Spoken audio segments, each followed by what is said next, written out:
Hello, I'm Amelia, Groups and Membership Officer for Voluntary Norfolk, and today I'm having a chat with the Common Lot. Would you like to introduce yourselves? Yeah, hi, I'm Simon Floyd. I'm one of the directors of the Common Lot. And I'm Duncan Joseph, another one of the directors and responsible for youth and schools work. Would you like to start by, Simon, telling us a little bit about the Common Lot, how you started and what you were up to before lockdown? Okay, so the Common Lot is a participatory theatre company. We make shows for, with and about the people of Norwich. We try to involve as many people as possible in large participatory projects. We also do schools work, we also do street work, and we also do workshops for kids and other adults in theatre and performance work. We have a choir, we have various irons in the fire, things we're doing. But we always co-create, well, we try to co-create our projects with the people that we're working with. Mostly about Norwich, well, yeah, pretty much all about Norwich. Duncan, do you want to tell us a bit about how your plans changed after lockdown? Yeah, I mean, Simon will probably tell you a little bit more about where we were in sort of February, March, but we were just about to start working in a particularly focused way in Mile Cross in Norwich, and we'd sort of developed partnerships with local community groups, the library, Mile Cross Primary School, which we'd already developed a sort of relationship with, and we were deepening, sort of following our work with Anglia Square, a love story. And then, you know, lockdown came and that just stopped. You know, it put an immediate block on everything that we could do in terms of, you know, the choir work and participatory work. And so it sort of put us into a position of having to significantly and very quickly rethink. You know, we had to be quite nimble, partly in order to, you know, keep doing what we do or a version of what we do, but also in order to continue to serve, you know, the community that we want to work with.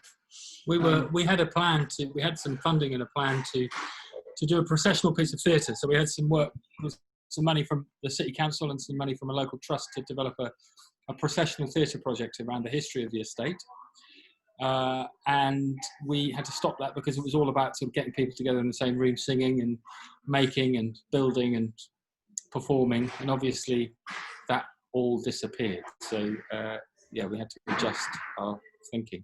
But what we did do was we sort of got in contact with the schools, particularly Mile Cross Primary, and sort of talked about what the issues during lockdown for the school and the children at the school and the community in a wider sense were.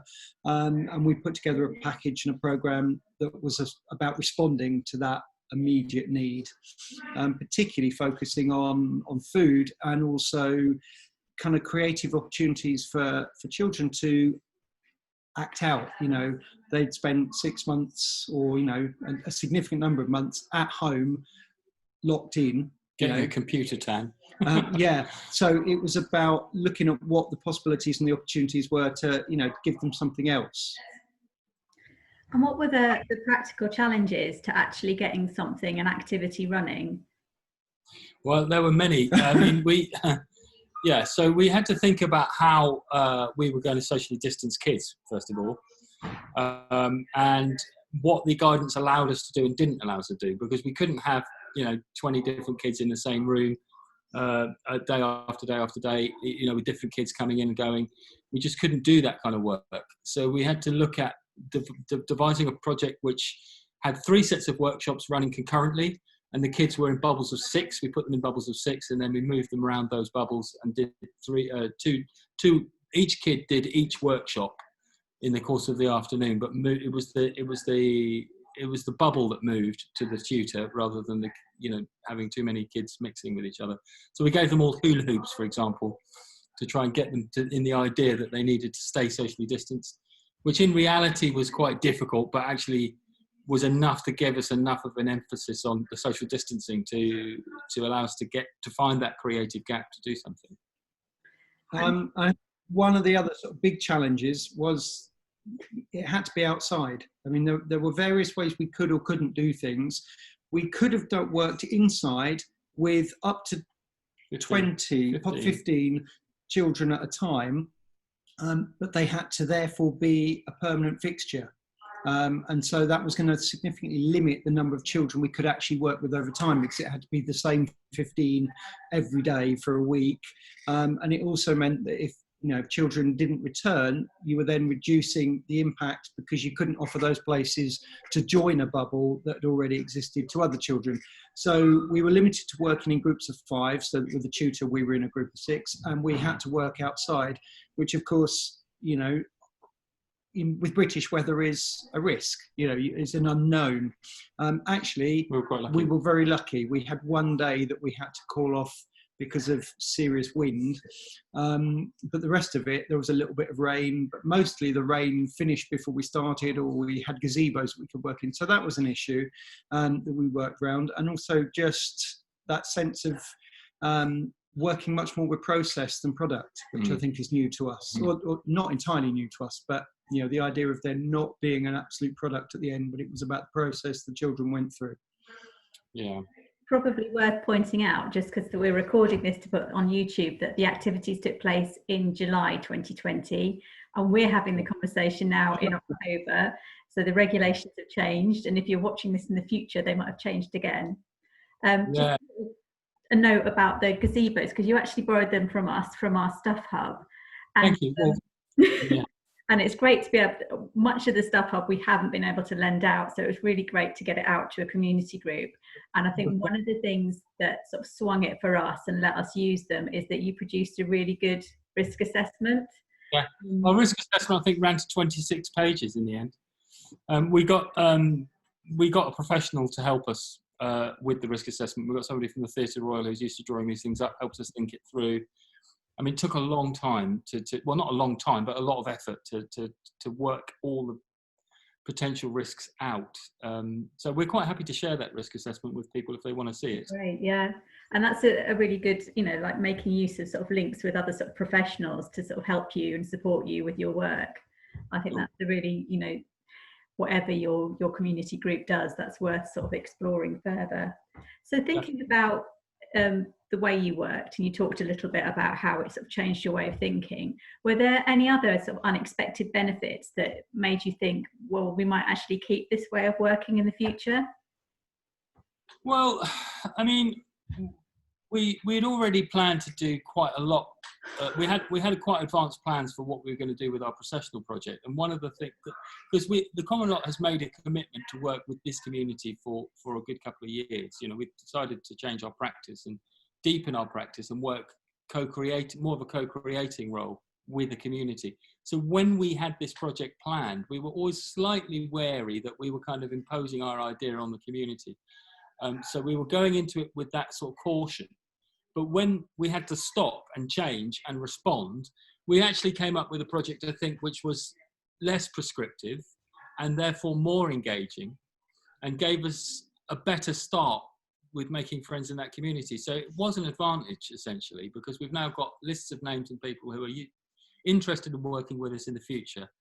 And they kind of know a little bit more about us and the fact that we're there to sort of listen and co-create rather than come in and decide what the best idea is before we've started. So that was really a helpful way of getting us to think about what co-creation and real community engagement means, because I think as hard as it was to do, it was incredibly rewarding. And we do feel that we've got really good relationships, for example, with the Phoenix Centre, who were running a food bank. And so we engaged the families that came to the food bank, and we had to make that partnership with the Phoenix Centre, which I think we know we're going to continue into the future with new projects that we're applying for funding for and have got funding for. So, it was a real advantage in that it helped us to go back to square one and to not impose ideas. I think the other thing that came out of it, another thing that came out of it was a lot of what we've done recently and in previous shows has focused around choir involvement and singing. Our shows have got choral singing in them, and that is something that we would have taken into what we were doing, but because of the restrictions at the time on singing, that was a no-no, but we knew we wanted music in there. So it did cause us to rethink what kind of musical opportunities we were going to offer in those workshops. So, you know, it was much more about percussion and songwriting and instrument making, in, you know, rudimentary sort of percussion instrument making and drumming. So they had a chance to play with boom whackers and with African drums. And of course we had to think about that in terms of cleaning those instruments down and all those things. But it, you know, we brought new instruments and new approaches to music making into our work than we normally would necessarily with the singing. And, so, it made us work with new practitioners as well. Yeah. So, and, you know, so we've got a couple of new practitioners that we hadn't worked with before that, you know, was just delightful to work with. So, yeah, it's helped us in that way. I think what you're talking about in terms of going into a community and not having preconceived ideas of what you should be doing, it sounds like you've taken a real strengths-based approach to community development. You've gone into the community and you've looked at what the assets are rather than what you think should be happening. And I think, yeah, I think that's true. I think we had a good idea and we were fairly confident that we could involve people in the idea, but it's helped us, yeah, like you say, deepen that practice and make less assumption. I think we're a company that are, you know, in a sort of positive transitional development in terms of what co-creation actually means. And yeah, we're excited for the future. And Food and Fun, which is the name of the project, has given us a really good platform to start that kind of relationship that as you say, is strength-based and is 2 ears, 1 mouth, you know. And I think also just the food element. I mean, it's been a sharing element of the common lot work in the past, in as much as, you know, we are collaborative, and, you know, when we had rehearsals we used to invite people to bring food that would be shared, but to take that kind of sharing concept actually into the creative element, into the kitchen, yeah. and then out of the kitchen and into the community, and to link the idea of kind of being artistically creative and, you know, creative in the kitchen and the food and community being related. I think that was really interesting and is something we want to keep. We're definitely going to take that forward. You know, the idea that we eat together, you know, break bread, and that we, you know, we can have a hearty meal together. You know, I think it's just going to helps us enormously in all kinds of directions, because it's a joint celebration and it's a level of food. So, you know, we also had one of our participants was a